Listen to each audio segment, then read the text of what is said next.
Hi,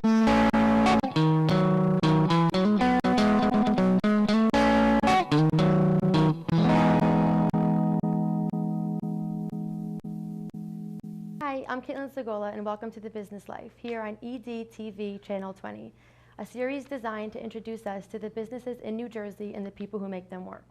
This week, our guests will be Stacy Brockbrader and Tom Alger. Daniel DiMartino will be speaking with Stacy first. Take it away, Daniel. Thank you, Caitlin. We're here today with Stacy Brockbrader, and she works for Clear Channel Radio and WeatherWorks. Now, would you like to tell us what you do at these two companies? Sure. At WeatherWorks, I do radio insertions, which are local commercials for local radio stations, and they promote local businesses. I do the production for those and make sure that they get aired. At Clear Channel Radio, I do radio production, and I am an on-air personality. Very nice. Yeah, it's great. Do a lot of editing, a lot of time in the studio, but it's great. Mm-hmm. What was the best part of your experience here at SCCC? Wow. There were a lot of fantastic experiences that I had here. It was from the get-go. It was a moving, powerful machine of emotion, education, friendship, companionship, and it just went right through graduation. Everything about it. This right here was the most exciting part for me, though. This was really powerful. That's awesome. And now for the counterpart, yeah. Of course, what was the worst part of your experience here at SCCC? Parking. I think we could all hear to that. That was the worst part, was the parking and shuffling through the parking lot, getting into the college, like snowy times and stuff. But other than that, it was good. I really did not have anything negative happen while I was here. It was really great. That's awesome. Definitely. So how do you think SCCC prepared you for your current career? Well, I had a lot of hands-on experience right here, doing radio production, television production, film, taking the classes that I needed to take in order to be able to jump into the career that I have now and be successful at it. This was really a big hands-on project, and it worked out really well. I'm still coming back here doing things, so it's great. Mm-hmm. Is this the career you always wanted, or did you want to do something different when you were younger? No, this was it. Radio production, radio broadcasting was it from the get-go. 6 years old, I think. It was my first memory of actually wanting to be on the radio. Like, other kids were outside riding bikes and playing, and I was inside playing with my dad's, vinyl records and headphones, playing DJ. So, yeah. Well, congratulations on achieving your dream. Thank you very much. And now, obviously, you're very happy with your current career. What would you say the best part of it is? Oh, is actually walking in the building every day that I go there and just knowing that I've done this. Like, this is where I want to be.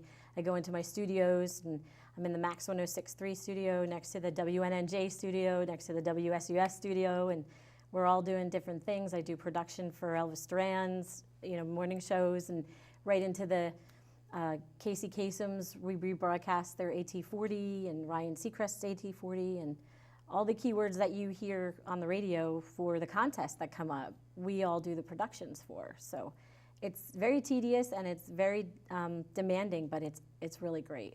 It's great. I do get to be on air. I do a 4-hour overnight show that I get to track, and I get to work with Baracio, who's on WNNJ, so it's really great. Do personal appearances at car dealerships and things, so it's a lot of fun. It's very social. Car salesmen trying to get you to buy a Jeep, Yeah, they all want to get on air to plug their stuff there. Yeah, it's great. It's really good. And then I work at WeatherWorks in Hackettstown, and I've been recording spots for commercials there, and they were just talking about the weather's going to start getting really bad soon, and they're meteorologists just don't have time to record the weather, so they're going to have me start to record the weather there. So that's going to be fun. I'll be able to do that in different states. They will hear me all over the place. It'll be great. Yeah. So where do you see yourself 10 years from now? 10 years from now? I really would love to host my own show. I'd like to do an afternoon show. I think the morning shows are really demanding. Afternoon show is kind of, you need that kick in the pants around 2 o'clock, you know, when you're starting to drag. And that's where I want to be. I want to be that, you know, wake up call. So that's spice in your cup. That's it. That's what I want. I'll get there. Yes, you will. And these days, young workers have a tendency to switch jobs, you know, every few years, looking for the best opportunity, going from employer to employer, position to position. Mm-hmm. You know, you've been in the workforce for a while. What's your opinion on that practice? The practice of hopping jobs. I think you need to be happy in what you do. I know there are a lot of people that just go to work because they need a paycheck. And I think that's where they hop their jobs. They're not happy 6 months later, they go someplace else, or they're not happy there, they go someplace else. And I think you have to have a goal, and I think you need to be able to achieve little pieces of that goal daily in order to get to the main part. And the main part is to be happy in what you do. And I think when you're young people who hop jobs, I think it's really for experience. I think it's an education. I think it's something where they can say, okay, I did that, I didn't like it. I did this, I liked it. Maybe I want to get into that a little further. Then they take their education into that. So I think it's important to educate yourself in what you want to do. And really young kids, they don't really have that, I want to do this when I grow up. And that's okay, because there's a lot of people I know now who are my age that still say, I don't know what I want to be when I grow up, you know? So it's really important to be happy. I think it's very important to be happy. And if you want to experience that, hopping jobs is a good thing.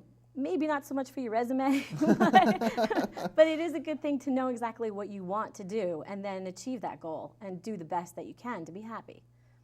I think that's important, definitely. And what is the one thing that motivates you above all else? Like, what's your main drive today?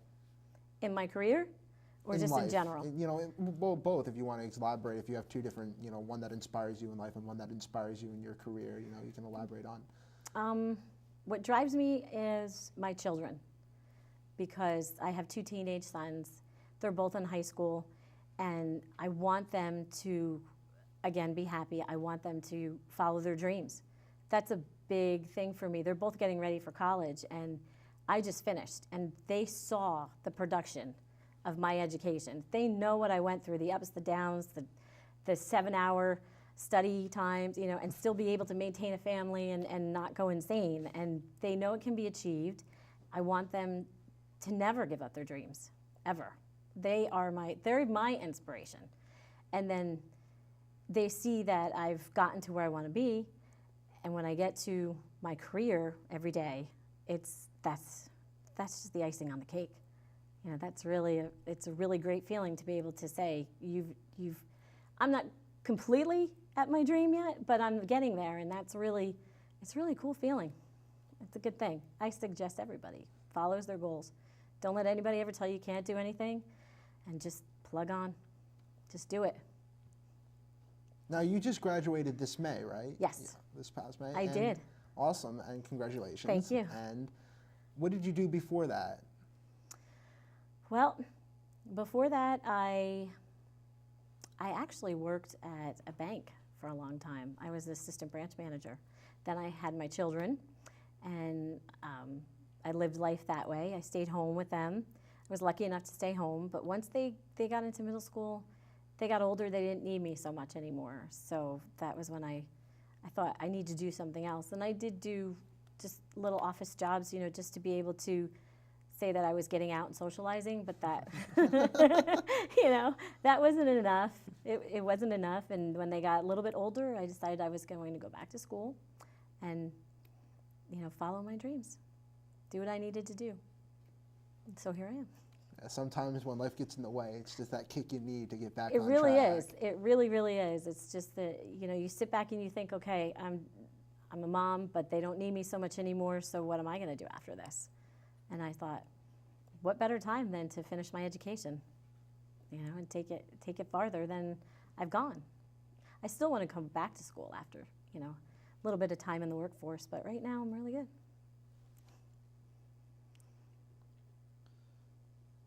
And what class here at SCCC impacted you the most? Like, just blew you away? Oh, wow. Honestly, I know it sounds crazy, but it was my foundations class. It was the first class I took when I came back to school, 20 some odd years older than a lot of kids. I had an outstanding professor, Chrisman, and he stood behind me. He was like my rock, and that class was phenomenal. I mean, I walked in there not knowing anybody, being, you know, a lot older, and leaving that class with some really great friends that I still keep in touch with. That blew me away, definitely. So let's hear a little bit about you. So what's your favorite song? Oh, I have so many different favorite songs. One of my favorite songs is an Elvis song, "The Wonder of You."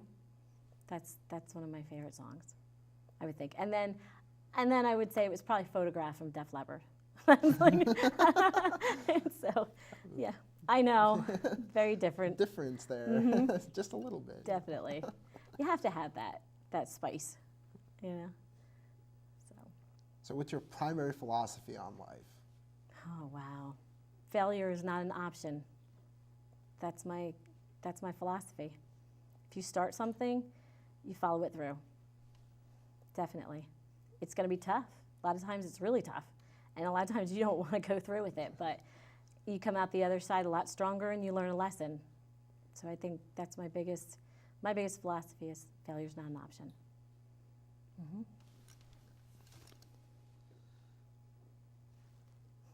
And so other than, you know, what you've been doing, is there anything else you would like to expand into, hobbies, pastimes that you haven't tried that you'd like to, you know, get a hand into? I'd like to skateboard. I really would. I would love to try and do that. You know, I have no balance, so it would be it would be very comical. But yeah, I'd like to skateboard.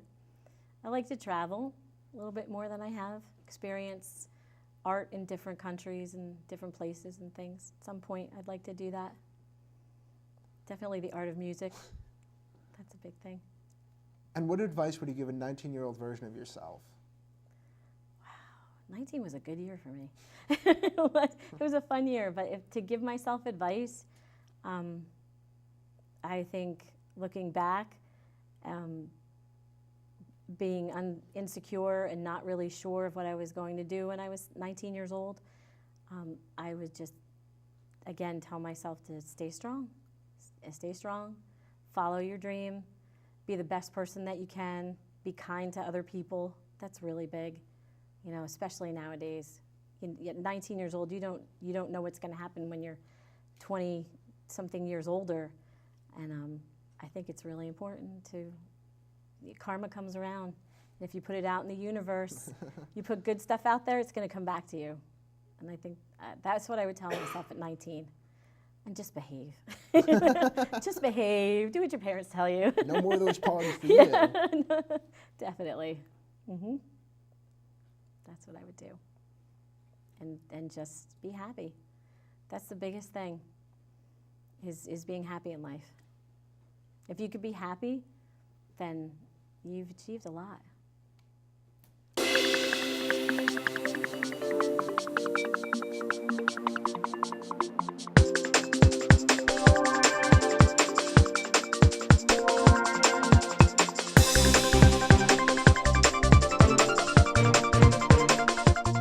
I came to Sussex about 2 years ago from Newton High School. We came to Sussex County Community College, we walked around the campus and went to the open house, and I was very impressed by the campus and what they had to offer, so I decided to come to Sussex County Community College.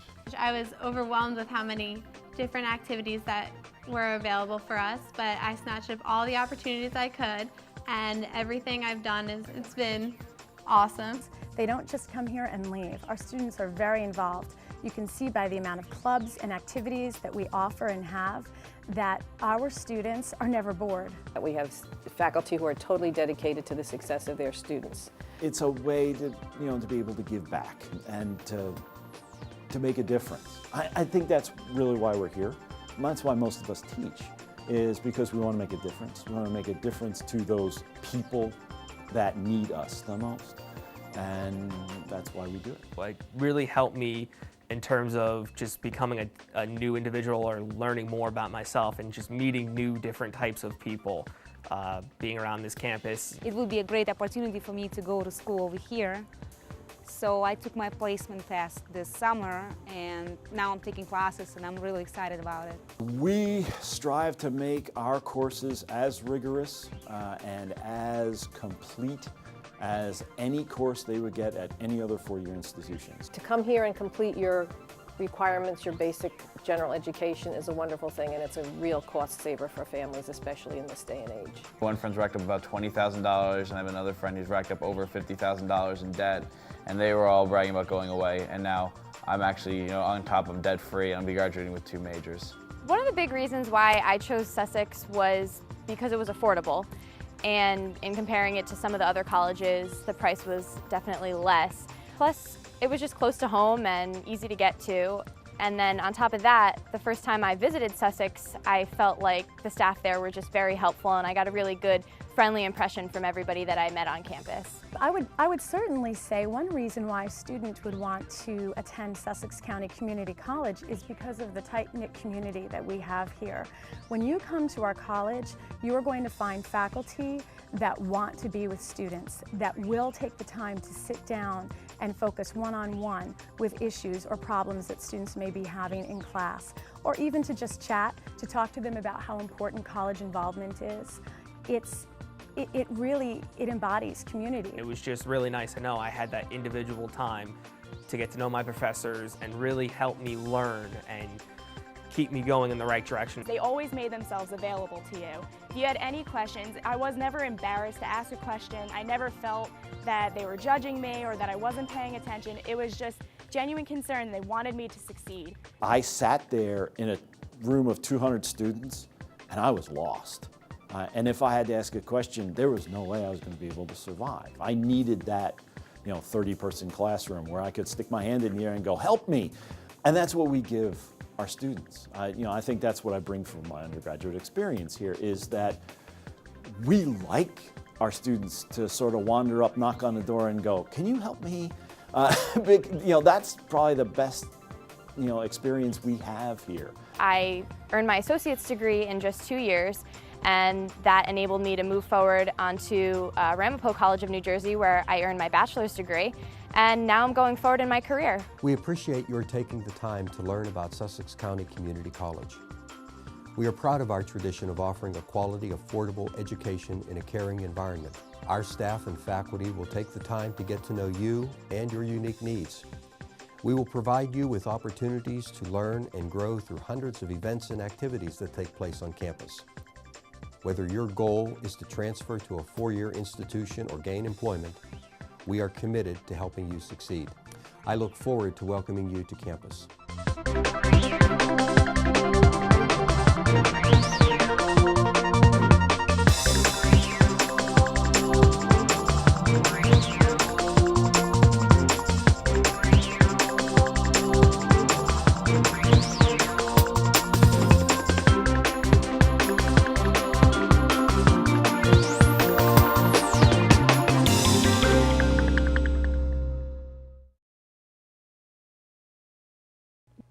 Welcome back to The Business Life. Brian Scheckman will be speaking with Tom. Take it away, Brian. Today we're here with Tom Elger. He is employed by Stryker Endoscopy, and his position is endoscopic specialist. Welcome, Tom. Oh, thanks for having me. First, tell me a little bit about your position with Stryker. So I'm an endoscopic specialist. Basically what I do every day is I'm part of a 3-person team who goes into an OR. We support different sorts of laparoscopic cases every day, and we sell and train and in-service about laparoscopic equipment and laparoscopic procedures. Wow, that's very interesting. What schooling do you find really helps you in your current employment? The business knowledge that I got at Sussex County Community College and William Patterson really taught me how to deal with people in a professional environment.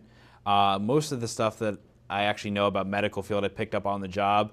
I mean, when I was sitting at Sussex County Community College 4 years ago, if you would have told me I know as much as I do about the medical field, I would have thought you were crazy. This is not like where I specifically saw myself when I was sitting here or at William Patterson, but definitely the business side of it helps me deal with doctors and nurses and managers every day. Okay. I'm glad you brought up Sussex County Community College and the business program. What part of your experience here at Sussex County in the business program do you feel prepared you for William Patterson? I think a big thing that prepared me for it was we did this lecture series where we had a lot of professionals come in and talk to us, and that kind of really pointed me in a really good direction about marketing. I had a marketing internship here actually with Sussex's marketing department, so that really helped me as well. But I think a big thing was I was paying my way through Sussex, so I was balancing a full schedule here while working, and it really taught me how to manage my time, which in like the medical field, as I'm sure other fields, is extremely important. You know, some days I have 14-hour days and other projects I'm working on, so you know, time management that I learned here is really helping me out in my current field. Okay. What was one of your fondest memories of being a student, not just at Sussex County, but also on top of that, maybe a fondest moment of being a part of the business club itself? I think probably one of the fondest memories is, you know, we worked on a lot of projects using like SurveyMonkey and doing market research for another group here. I forget what the project was specifically off the top of my head, but you know, I do a lot of surveys and market research now with different doctors and different divisions inside of my own company. So, you know, that kind of actually, you know, when I was on SurveyMonkey, I actually built a survey 2 months ago. So when I was actually on there, I was actually kind of having a little bit of flashbacks about, because this was the first place I even learned about that tool, and it's something I actually still use today. Oh, wow, that's awesome. Yeah. What kind of experiences have you overcome in your job that schooling wasn't able to prepare you for? That once you got there, you realized, you know, they don't teach you that in the classroom. Definitely the first time I got, it's a good way, torn out by a surgeon. Surgeons have, I work with them every day and I love them, but they have terrible tempers and you know, you never really know what can set them off. So I was working, I think I was for about 2.5 months, and I got laid into like I've never been in my entire life, and I just had to sit there, and then after that I had to go through another 45 minutes of doing a case with the same surgeon. So, you know, kind of balancing the things he just said to me and having to get my job done with that same person, it was difficult. They definitely don't teach you that in the classroom. I can only imagine. What do you find helps you to relax once you get home after a day of getting ripped out by surgeons, to help just to recharge your batteries and get ready for the next day?